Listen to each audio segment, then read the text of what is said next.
Walking in front of the blinds. I'm gonna worry about that. If you got to get up and stretch or pee or anything, do her off the edges here. Okay. Don't ever walk in front. We knock birds down.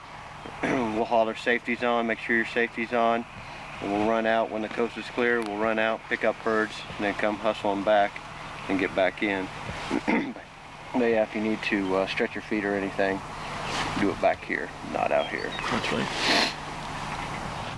Our first morning with Alan Letcher of Flatland Outfitters finds us in the middle of a cornfield in west central Iowa. Lying in wait, we're nestled in our ground blinds among 1,000+ decoys, all strategically placed to compensate for any wind direction and flight patterns of the snow goose. Now, armed with electronic calls and automated decoys, it certainly did not take long for the first flock to begin its descent upon the decoys and, well, us. And once Alan gives the word, and all you know what breaks loose, with a limit of 20 birds a day and no limit of the amount of shells you can load in your gun, the management of the snow goose population begins.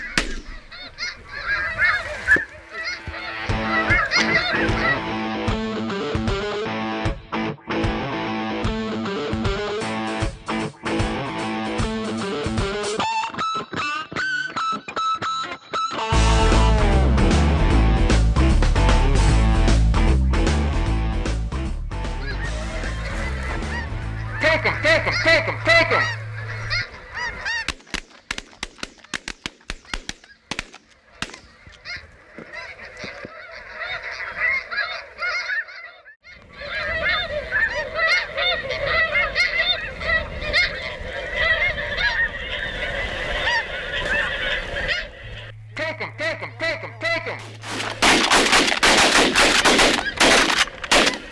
Watch out!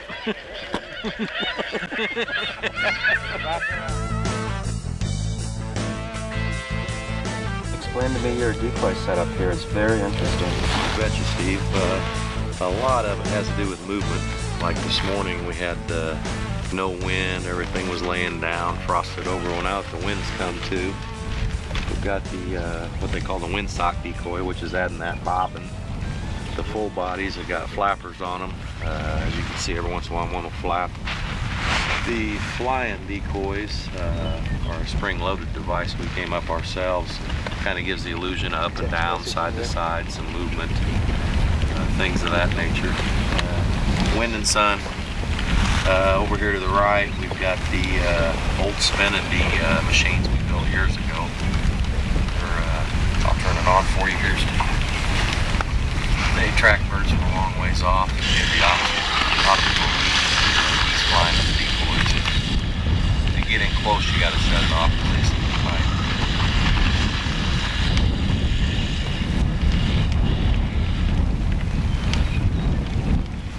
That's pretty much what it is. We've got our landing hole back here behind us. When the birds do come in, they're keying on landing behind us and watching those flying machines. That gives us an opportunity for a better shot. We can oftentimes come out of the blinds and they don't even know we're down here. So they're looking the other direction. So now we're hoping for some more snow geese. So far we've had a pretty good morning. We got probably, I imagine, 15 or 20 down. If everything goes right, we'll end up with 30 or 40 today, which is an excellent day in the snow goose field.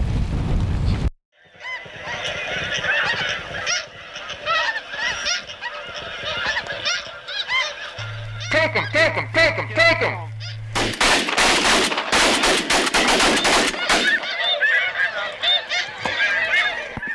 Now, as we briefly hit on in the beginning of the show, snow goose hunting is a prime example of game management, in that the hunting of this species is truly and honestly out of necessity.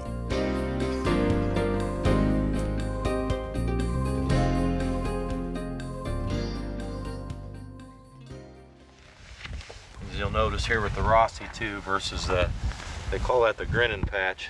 If you can get a shot of that, they're known as the smiling goose or whatever, but they're a root grubber. The problem with these is they'll go down and take the roots and all from wheat and any kind of a plant whatsoever, that's where they're really hurting themselves in the tundra. They're getting into the fragile vegetation, killing it versus clipping it off like a Canada goose or a duck. They clip everything off and it can still grow. Well, they take roots and all, so they're eating themselves out of house and home is what they're actually doing. And that's the purpose of the conservation order the federal government's implemented on these. The Rossi just kind of has some bad luck, kind of got caught up in the mix. There's not as many as them, and they actually do a little grubbing, but they're mostly clippers also on those.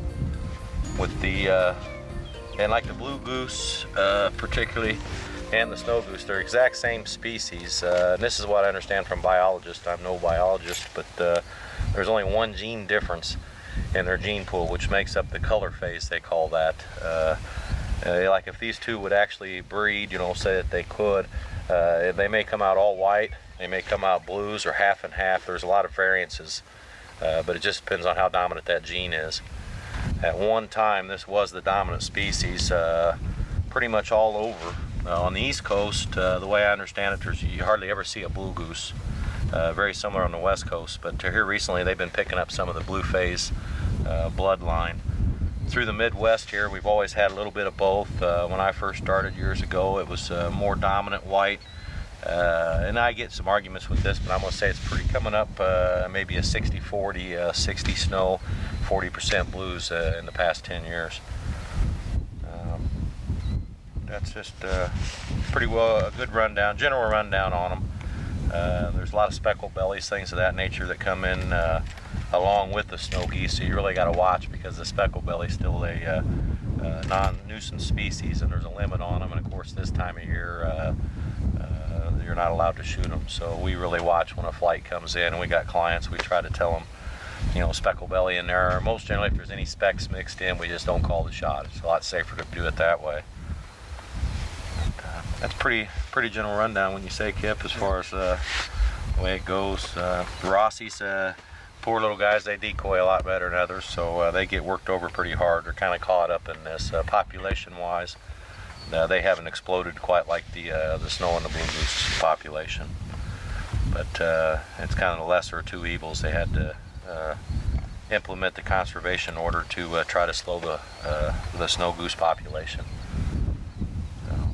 A lot of it was brought on through farming practices.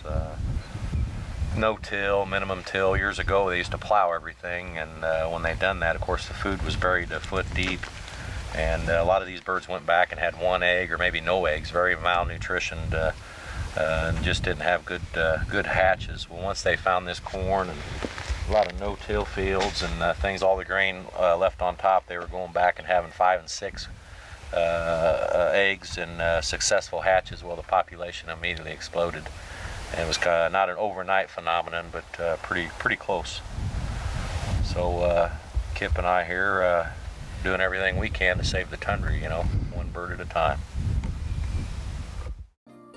Well, if you'd like a chance to see one of the most amazing displays of the migration in the world, while having an opportunity to harvest up to 20 birds a day, all while helping manage the flock and saving the tundra, well, then we suggest you give Alan of Flatland Outfitters a call.